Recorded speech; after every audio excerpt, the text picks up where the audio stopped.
Hello bull trackers दोस्तों, मुबारक हो। India USA की ट्रेड डील भी हो गई। पिछले दिनों ये ट्रेड डील हुई और इसके बारे में आपने जो मीडिया से और व्हाट्सएप यूनिवर्सिटी के प्रोफेसर से बहुत कुछ सुन लिया होगा, बहुत कुछ पढ़ लिया होगा। तो आज मैं आपको उसका एक दूसरा एस्पेक्ट भी शेयर करने वाला हूँ। ये इसलिए ज़रूरी है ताकि आप एक बैलेंस्ड व्यू बना सकें और साथ में ये भी समझ सकें कि इसका मार्केट पर शॉर्ट टर्म और लॉन्ग टर्म क्या इम्पैक्ट पड़ने वाला है। और अगर आप मेरी किसी बात से एग्री नहीं करते हैं तो बेशक मुझे बताइए कि एग्री नहीं करते हैं और साथ में अपना रीज़न भी शेयर करिए।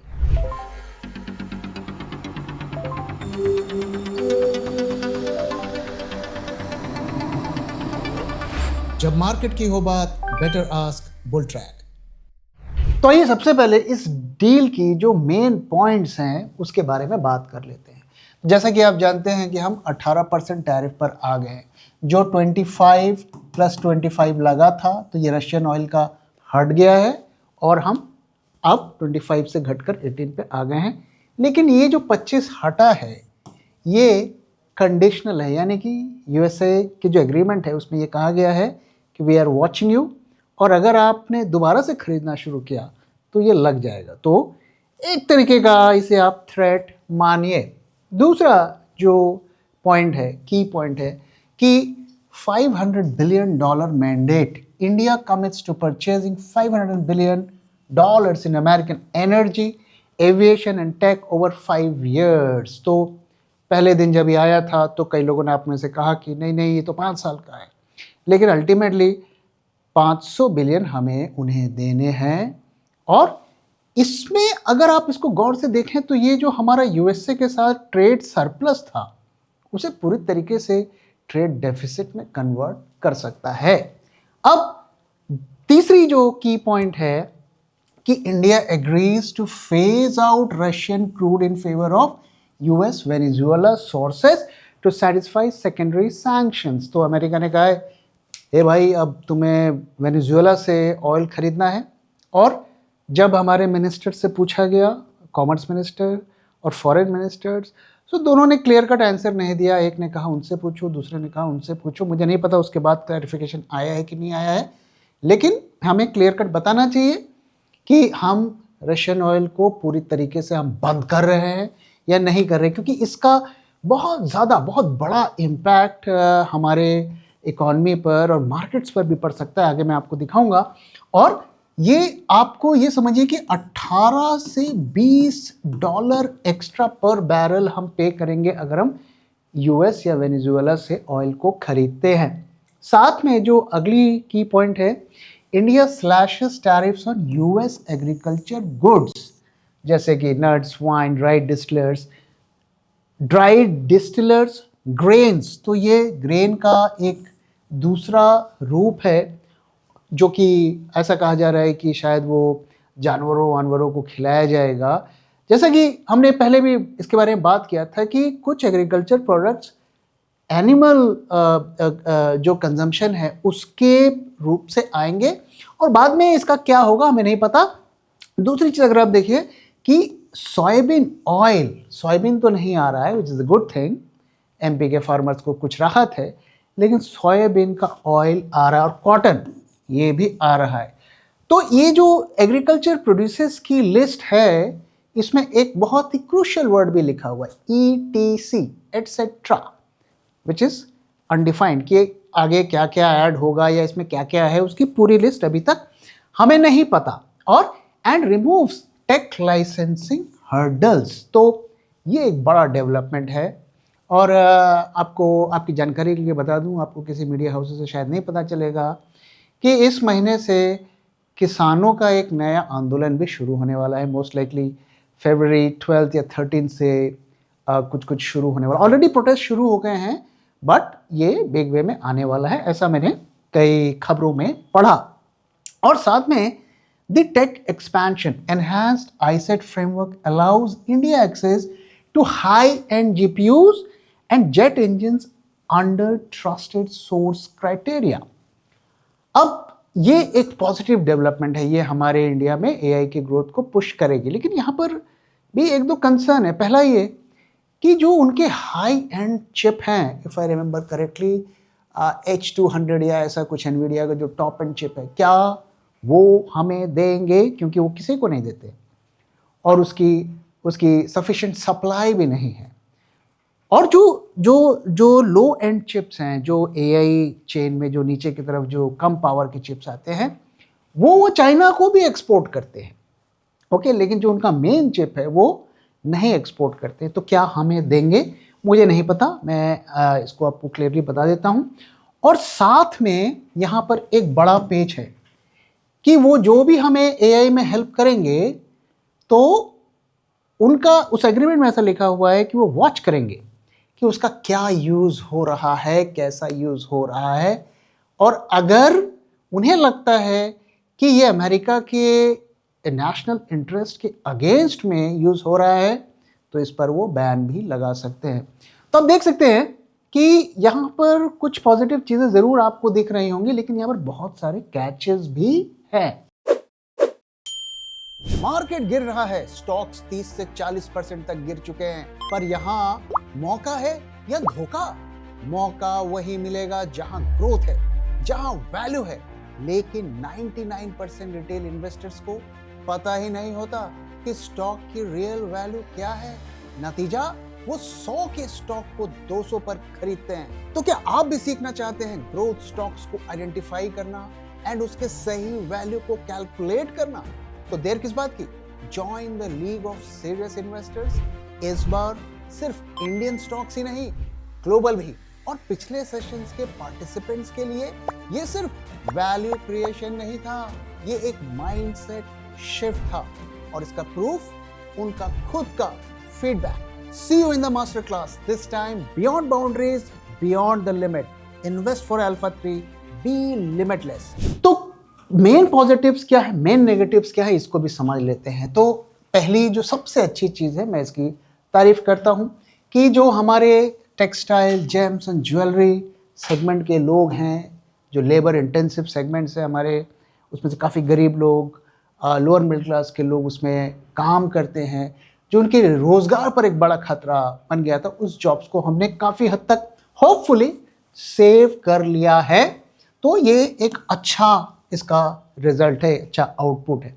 AI infrastructure, immediate flow of US GPUs to power India's data centre expansion, AI ambition. अब ध्यान रहे कि AI एम्बिशन में जो क्या होगा कि ग्लोबल प्लेयर्स आ रहे हैं, ये अगर तभी सक्सेसफुल मैं इसे मानूंगा जब जो ये IT में जॉब्स का लॉसेस हो रहा है इसकी भरपाई वहां पर कर सके। डेटा सेंटर अगर आप देखेंगे ना, तो ये कहने को तो बहुत प्रॉफिटेबल बिजनेस है, लेकिन ये एम्प्लॉयमेंट जनरेट नहीं करता। ध्यान रहे दोस्तों, हमारी जो IT सर्विसेज कंपनी है वो 20 लाख लोगों को रोजगार देती हैं, और ये डेटा सेंटर्स ये तो रोबोट्स की तरह चलते हैं। यहाँ पर आपको एम्प्लॉय दिखेगा भी नहीं, मशीनें लगी रहती हैं, पानी वहाँ पर आता है, बिजली आती है, और एक दो एम्प्लॉय आपको घूमते टहलते दिख जाएंगे। तो ये लेबर इंटेंसिव सेगमेंट नहीं है। ये जितना मैं समझता हूं, मैं जानता हूं कि बहुत सारी जॉब्स को क्रिएट नहीं करेगा, लेकिन ये कंपनी इसके लिए बड़े प्रॉफिट्स क्रिएट करेगा, और ये हमारे देश में पानी की प्रॉब्लम क्रिएट करेगा, और उससे भी ज़्यादा बिजली की बड़ी प्रॉब्लम क्रिएट करेगा। तो मुझे लगता है कि अगर हम डेटा सेंटर्स बूम एक्सपेक्ट कर रहे हैं कंट्री में, तो पहले हमें पावर की सिचुएशन को फिक्स करना पड़ेगा। गर्मियाँ आ रही हैं और हम जानते हैं गर्मियों में कई स्टेट्स में 12-12, 14-14 घंटे पावर के कट्स होते हैं। करेंसी रिलीफ, तो शॉर्ट टर्म में ये जो ट्रेड वॉर की रुपी में वोलेटिलिटी थी वो हमें उसमें इम्प्रूवमेंट होता हुआ दिखेगा। रुपया अगर आप देखें तो थोड़ा संभलता हुआ दिखा है, बट मैं आगे आपको दिखाऊंगा कि कैसे ये लॉन्ग टर्म में रुपीस के लिए नेगेटिव काम करेगा। अब नेगेटिव्स की बात करते हैं, तो energy inflation, okay. So loss of discounted crude $10 to $15 barrel, हम जो चीपर मिलता था वो नहीं मिलेगा, तो अब हम पर बैरल $10 से $15 ज़्यादा देंगे, ओके। सो वो पैसा कहाँ से आएगा? वो हमारे फॉरेक्स रिजर्व पर प्रेशर डालेगा। स्पाइक्स डोमेस्टिक फ्यूल कॉस्ट, और इसकी वजह से जो है हमारे फ्यूल का प्राइस भी बढ़ेगा, क्योंकि ये जो एक्स्ट्रा कॉस्ट है किसी को तो एब्जॉर्ब करना पड़ेगा, और सरकार तो ऑलरेडी उनका फिजिकल जो है डेफिसिट चल रहा है, तो इसकी वजह से वो फिजिकल डेफिसिट को और नहीं बढ़ाएंगे।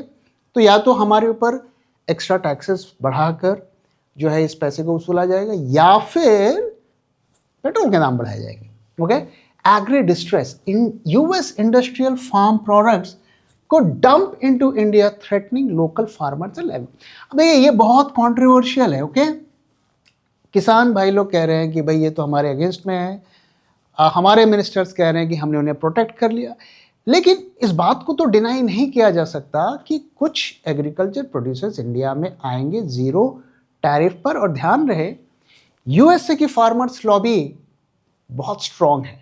ओके, और इस वक्त वो परेशान है, दुखी हैं, उनका माल बिक नहीं रहा है, तो किसी न किसी तरीके से वो पुश करेंगे इंडिया में डंप करने के लिए, क्योंकि चाइना ऑलरेडी उनके जो है एग्रीकल्चर प्रोड्यूसर्स को खरीदने से बंद कर दिया है। तो ये बहुत ही एक मैं कहूँगा कि सस्पेंस में है कि यहाँ क्या क्या होगा, इसका क्या इम्पैक्ट होगा। मुझे लगता है आगे आने वाले दिनों में हमें इसे स्टडी करना चाहिए, और ये अगर काफ़ी ज़्यादा नेगेटिव साबित हुआ इंडियन फार्मर्स के लिए तो हमें किसान आंदोलन पार्ट 2 भी देखने को मिल सकता है। और जो सबसे बड़ी बात है कि जो हम 500 बिलियन दे रहे हैं वो एक साल में नहीं दे रहे हैं, 5 साल में दे रहे हैं, तो ये जो कमिटमेंट है India to buy American even if better global prices exist, तो आप एक बार कमिटमेंट दे दिया आपने कि नहीं नहीं हम तो आपसे खरीदेंगे, तो अगर आपको वही सामान दूसरे कंट्री पर चीपर मिलेगा आप फिर वहाँ नहीं जा पाएंगे। तो ये कहाँ से पॉजिटिव है ये मेरी समझ में नहीं आ रहा है, और इसका हमारी इकॉनमी पर क्या इम्पैक्ट पड़ेगा वो मैं आगे आपको दिखाऊंगा। तो इस डील की जो हिडन ट्रूथ है वो क्या है इसको समझते हैं। तो ये पहली चीज़ मैन्युफैक्चर्ड क्राइसिस। तो आपने पहले जो है बोला कि हम आपके ऊपर 25% टैरिफ लगाएंगे, फिर 50 लगाएंगे, और फिर घटाकर 18 कर दिया। ऐसे तो हम जब सड़कों पे कुछ सामान खरीदते हैं तो इस तरीके की बार्गेनिंग करते हैं कि जो अगला जो सेलर होता है वो 100 का माल 500 बताता है, और फिर हम उसे 250 पे खरीद के खुश होते हैं कि देखो हमने तो इतना कम कर लिया, वो तो 500 बोल रहा था, बट इन रियलिटी हमने 100 का माल 250 पे खरीदा है। तो ये सिचुएशन यहाँ पर है। अब buyer seller trap. So regresses India from a manufacturing partner to a guaranteed customer for US defense and energy giants। तो हमने आप तो गारंटी दे दी कि हम $500 बिलियन खरीदेंगे। क्या उन्होंने कोई गारंटी दी है कि हम इंडिया से इतना माल खरीदेंगे? तो एक तरफा लगता है। अगर हम गारंटी दे रहे हैं तो उन्हें भी देना चाहिए कि नहीं नहीं हम आपके यहाँ इतने इन्वेस्टमेंट करेंगे या आपको इतनी चीज़ें देंगे। उनकी तरफ से क्या गारंटी है? मुझे तो इसमें दिखा नहीं। अगर आप कुछ दिखा है तो आप बताइए। Decoupling penalty. नाउ ये देखिए बहुत इंटरेस्टिंग है, इसके बारे में मुझे नहीं पता आपको पता है कि नहीं। Hidden rules of origin force a costly mandatory divorce from Chinese supply chain India's expense. अब यहाँ पर क्या है कि कुछ ऐसे क्लॉज मुझे पढ़ने को मिले जिसमें ये कहा गया है कि अगर आपने कोई सामान अमेरिका को बेचा और उसमें चाइनीज पार्ट्स लगे हुए हैं तो फिर उस पर टैरिफ लग सकता है। मुझे याद नहीं पड़ता कि हम कितना प्रोडक्ट ऐसा बनाते हैं जिसमें चाइनीज़ कंपोनेंट्स का यूज़ नहीं करते। तो ये भी एक पॉइंट है, तो इसे भी थोड़ा हमें देखना है, क्लोजली ऑब्जर्व करना है। और AI colonisation access to US chips comes with monitoring strings. Okay, तो ये मॉनिटर किया जाएगा कि हम इसको कैसे यूज़ कर रहे हैं, क्या यूज़ कर रहे हैं, और अगर उन्हें लगता है कुछ गड़बड़ हो रही है तो वो उसे रोक भी सकते हैं। Why it is not favourable? Loss of leverage, surrendered strategic energy autonomy for high 18% tariff floor versus zero. तो हमने रशियन ऑयल को तो छोड़ दिया और हम 0% से 18 पर आ गए। तो ये कोई फ़ायदे का फिलहाल जो है सौदा नहीं लगता। Forex strain, the binding 500 billion mandate risks depleting foreign reserves. Exports don't see an immediate massive surge. अगर हम अपना एक्सपोर्ट नहीं बढ़ाएंगे, देखिए ओवरऑल तो हम हमारा एक्सपोर्ट जो ट्रेड है वो तो डेफिसिट में है, हम सरप्लस स्टेट तो है नहीं, हम इंपोर्ट ज़्यादा करते हैं, और अमेरिका के साथ हमारा सरप्लस है, अब वो भी ख़त्म होता हुआ दिख रहा है। तो आने वाले दिनों में अगर आपने अपना एक्सपोर्ट को नहीं बढ़ाया तो फिर जो है ये जो $500 बिलियन का कमिटमेंट किया है ये हमारे फॉरेक्स रिजर्व को ड्रेन कर देगा। तो कैसे हम इस लॉस की भरपाई करेंगे मुझे नहीं पता। अब ये जो $500 बिलियन जाएंगे 5 साल में, इसका क्या इम्पैक्ट पड़ेगा? तो इसके 2 इम्पैक्ट पड़ेंगे। पहला कि हमारी करेंसी वीक होगी, और दूसरा इन्फ्लेशन बढ़ेगा। कैसे, इसको क्विकली समझते हैं। तो जब एक सरकार इंपोर्ट्स मोर देन एक्सपोर्ट, मतलब हम बाहर का सामान ज़्यादा खरीदते हैं और बेचते कम हैं, तो ये करंट अकाउंट डेफिसिट क्रिएट करता है, और इसकी वजह से क्या होगा, हाई डिमांड फॉर डॉलर की डिमांड बढ़ जाएंगी। क्यों बढ़ जाएंगे? क्योंकि हर सामान हम डॉलर में खरीद रहे हैं, तो डॉलर की डिमांड बढ़ जाएगी, और लोकल करेंसी की सप्लाई बढ़ जाएगी, जिससे करेंसी विल डीवैल्यू। तो पहला नुकसान। तो करेंसी अगर आप देखेंगे कि हम शॉर्ट टर्म में थोड़ा हमें हमारी करेंसी स्ट्रेंथन हो गई, हम 92.5 से थोड़ा बहुत गिर गए, मतलब थोड़ा हमारी करेंसी स्ट्रांग हो गई। लेकिन जब से ये डील अनाउंस हुई है, आप देखिए दोबारा से जो है रुपये की वीकनेस बढ़ने लगी है। तो currency falls, cost of importing oil और टेक एंड फूड राइजेस, क्योंकि हम डॉलर में पे कर रहे हैं, रुपया हमारा कमज़ोर हो रहा है, तो हमारा उसकी इंडियन रुपीज़ में कॉस्ट बढ़ जाएगी। तो prices increase, overall cost of living and production climbs, inflation rises. अब देखिए हम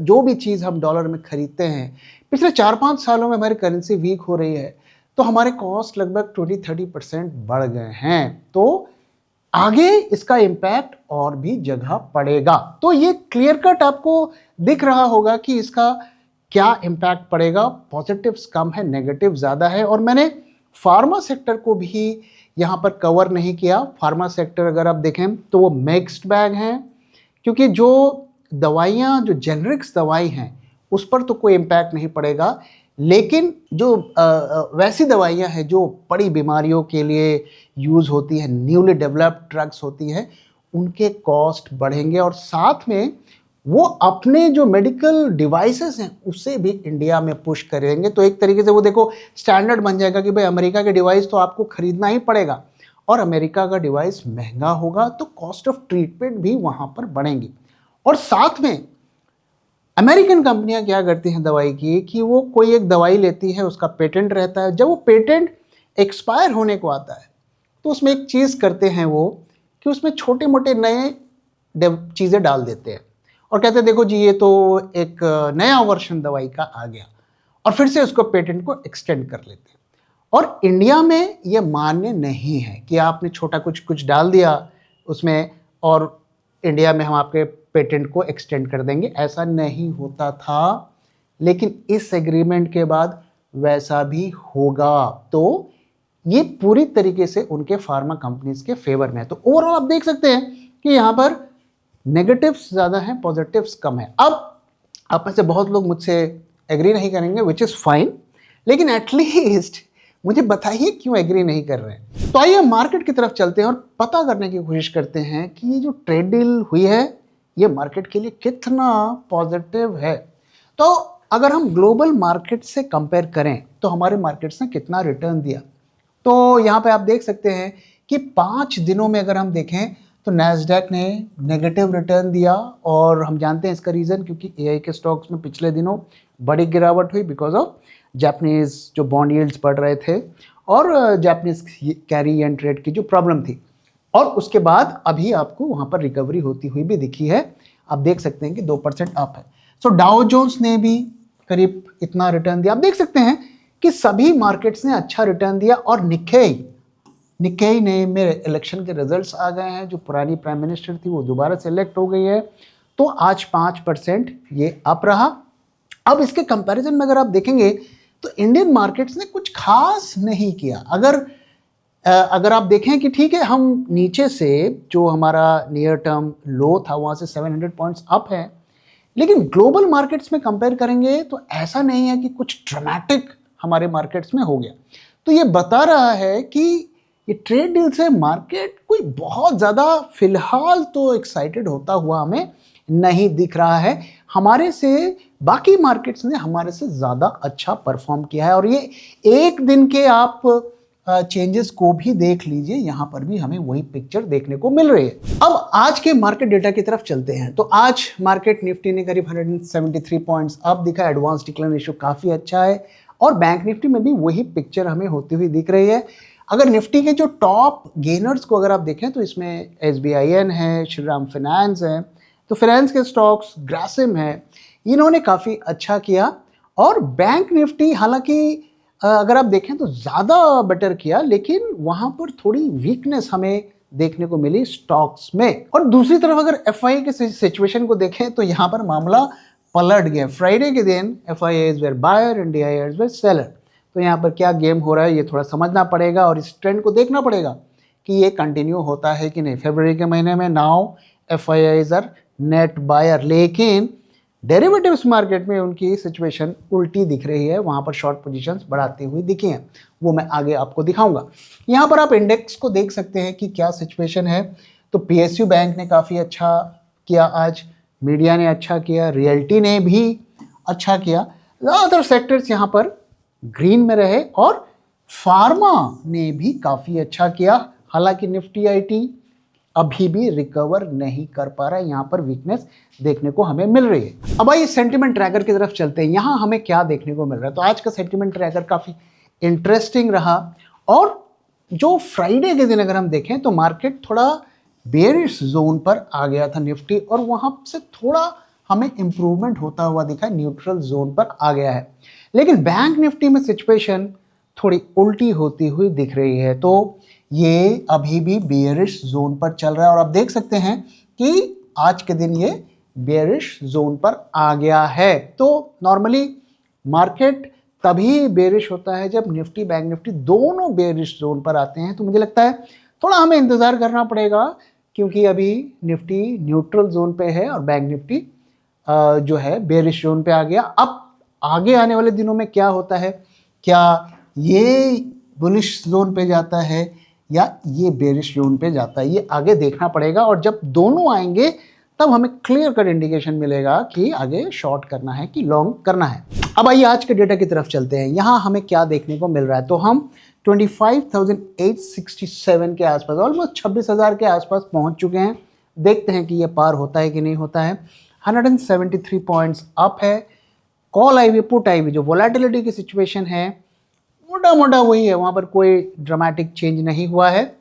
और विक्स में भी हल्का राइज हमें देखने को मिला है। आप देखिए 11.94 से बढ़कर 12.19 हो गया है।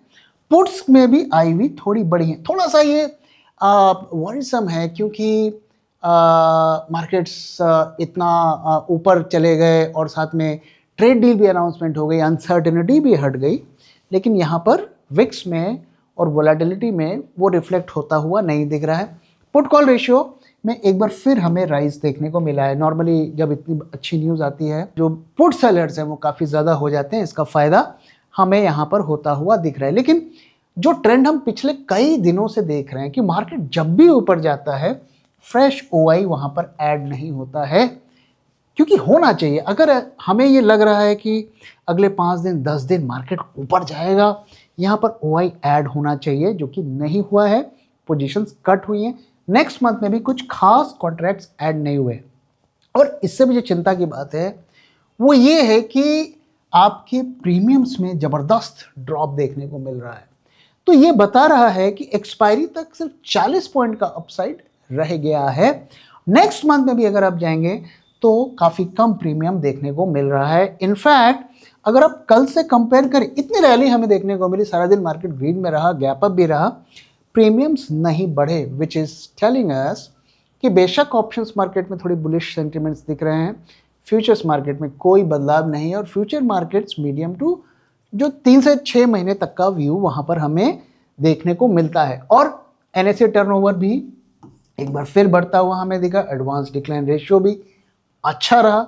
फ्राइडे के दिन अगर आप देखिए तो यहाँ पर वापस से FIIs ने शॉर्ट्स को बढ़ाना शुरू कर दिया है। तो हम यहाँ पर थे, फिर एक्सपायरी आई और फिर धीरे धीरे कम होते होते वापस से हम बढ़ता हुआ ट्रेंड हमें दिख रहा है। आज का डेटा अभी नहीं आया है तो हमें देखना है कि क्या होता है। तो डेटा क्या बता रहा है कि ऑप्शंस मार्केट में थोड़ी बुलिशनेस देखने को मिल रही है, फ्यूचर्स मार्केट में एज यूजुअल बेयरिशनेस बनी हुई है। इन ग्लोबल स्टॉक्स को चेक करिए, इन्होंने last year up to 15 times तक का प्रॉफिट दिखाया। क्या आप इस तरह की फ्यूचर के ग्लोबल ग्रोथ स्टोरीज पे इन्वेस्ट करना चाहते हैं तो देर किस बात, join the league of serious investors. इस बार सिर्फ इंडियन स्टॉक्स ही नहीं, ग्लोबल भी। और ये है हमारे पिछले invest for alpha workshop sessions का review. See you in the master class, this time beyond boundaries, beyond the limit. Invest for alpha 3, be limitless. अब आइए चार्ट्स की तरफ चलते हैं और देखते हैं वहां से हमें क्या क्लूज मिल रहा है। तो पहली चीज तो ये है कि अगर आप देखिए कि यहां से हमें बढ़ता हुआ मार्केट दिख रहा है, वॉल्यूम का ट्रेंड थोड़ा हमें रिवर्सल में दिख रहा है। तो चढ़ता हुआ मार्केट बट वॉल्यूम गिरता हुआ दिख रहा है। तो थोड़ी सी अगर बड़ी बाइंग हो रही है तो मार्केट को ऊपर जाना चाहिए और वॉल्यूम भी बढ़ना चाहिए। तो एक थोड़ा सा नेगेटिव ये है, लेकिन मैं इसे बहुत ज़्यादा नेगेटिव नहीं मानूंगा। तो अभी यहाँ पर स्टेटस में कोई मेजर बदलाव नहीं हुआ है। अब यहाँ पर अगर मार्केट का फ्लो देखिए कि इसने ये हाई बनाया, पूरा का पूरा गेन को लूज कर दिया, इसके बाद लोअर लोज और lower highs, lower highs, lower highs बनते गए, स्ट्रेंथ नहीं दिखी। फिर ये न्यूज़ आती है कि एग्रीमेंट अब ऑलमोस्ट फाइनल हो गया है, साइन होने की कगार पे, हालांकि अभी तक साइन नहीं हुआ है। और साइन क्या हमारे जो लोग वहाँ जाके साइन करेंगे कि वहाँ से लोग यहाँ आके करेंगे, अभी क्लियर नहीं है। और यहाँ से मार्केट की क्या सिचुएशन है, देखिए आज का जो मार्केट देख रहा हूँ ना, ये टर्निंग पॉइंट है और ये डिसाइड करेगा कि आगे मार्केट का ट्रेंड क्या होगा। डेटा देख के तो ऐसा लगता नहीं है कि बहुत ज़्यादा बुलिश सेंटिमेंट्स हैं। तो मैं एक्सपेक्ट ये कर रहा हूँ कि ये यहाँ से देखिए ऐसे आया और यहाँ गया, यहाँ करते करते फिर ये इसको आइडियली नीचे आना चाहिए और दोबारा इस ट्रेंड लाइन को टच करना चाहिए। अभी it is too early to say कि किस डायरेक्शन पे जाएगा और ये कितना ऊपर जाएगा, लेकिन फिलहाल के लिए हमारे यहाँ पर कोई ट्रेड नहीं बनता क्योंकि बुलिश जाने के लिए डेटा सपोर्ट नहीं कर रहा और बेरिश के लिए सबसे पहले इसे जो नियर टर्म 25,300 है इसको ब्रीच करना पड़ेगा। और आप देख सकते हैं कि यहाँ पर अगर आप पोजिशनल ट्रेड करेंगे आपके पैसे बनेंगे नहीं, इसी तरीके की वॉलेटिलिटी हमें देखने को मिलेगी। मोस्ट लाइकली आपके स्टॉप लॉसेस कट जाएंगे। तो इसलिए फिलहाल अभी ट्रेड की सिचुएशन नहीं आई है। जब हमें लगेगा कि ट्रेड की सिचुएशन बनी है तो ज़रूर हम आपके साथ शेयर करेंगे। तो दोस्तों इसी के साथ इस वीडियो को मैं यहाँ पे खत्म कर रहा हूँ। वीडियो कैसा लगा जरूर बताइएगा, अपना फीडबैक भी शेयर करना मत भूलिएगा। Thank you very much for watching and thank you for your time.